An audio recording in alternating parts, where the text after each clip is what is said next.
మనిషి ప్రాణాలు కాపాడడంలో పరిశోధనలు చేస్తే గొప్పది. 10 మంది వాళ్ళని ఆశీర్వదిస్తారు. కానీ 10 మంది ప్రాణాలు తీయడానికి ఎంత వేగంగా తీయొచ్చు, ఎంతమందిని చంపొచ్చు అనేటటువంటి దాంట్లో పరిశోధనలు వేగంగా చేసి, వేగంగా డెవలప్ అయిపోతున్నటువంటిదే ఈ ఇస్లామిక్ టెర్రరిజం అన్నటువంటిది.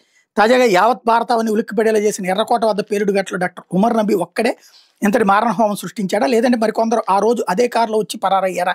అనే అనుమానాల మీద ఎన్ఐఏ దృష్టి సారించింది. దీంతో కేసు దర్యాప్తుని మెరుపు వేగంతో ముందుకు తీసుకెళ్తున్నారు. నవంబర్ 10వ తేదీ మధ్యాహ్నం నుంచి సాయంత్రం దాకా 3 గంటల పాటు కారులో నబీ ఏం చేశాడు, అతని వెంట ఇంకా ఎంతమంది ఉన్నారు, ఉంటే వాళ్ళు ఆ తర్వాత ఏమయ్యారనే ప్రశ్నలకి సమాధానం వెతికే పనిలో అధికారులు తలబొనకలయ్యారు.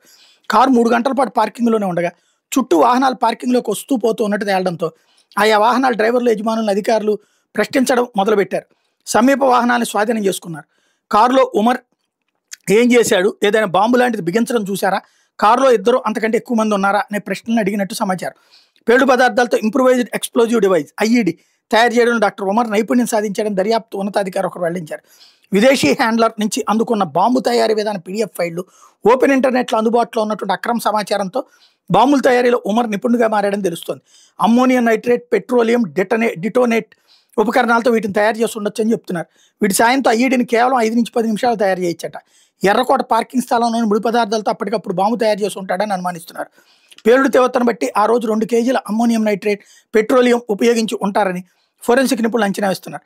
ఆదివారం తోటి డాక్టర్లు అరెస్ట్ కావడంతో హడావిడిగా ముందస్తు ప్లాన్ లేకుండా ఉమర్ సోమవారం ఎర్రకోటకు వచ్చి ఉంటాడని పోలీసులు భావిస్తున్నారు. సాధారణంగా ఎర్రకోట సందర్శనలకు సోమవారం సెలవు. ఆ రోజు పర్యాటకులు రద్దీ ఉండదు. రద్దీ లేనప్పుడు బాంబు పేల్చిన తీవ్రత పెద్దగా ఉండదని ఉమర్ భావించి ఉండొచ్చు. సాయంత్రం వేళ అయినా కనీసం చాందినీ చౌక్ ప్రాంత కొనుగోలుదారులు స్థానికులతో ఆ ప్రాంతం కిటకిటలాడితే అప్పుడు బాంబు పేలుద్దామని 3 గంటలకి ఉమర్ పార్కింగ్ ఏరియాలోనే వేచి చూశాడని పోలీసులు అనుమానిస్తున్నారు.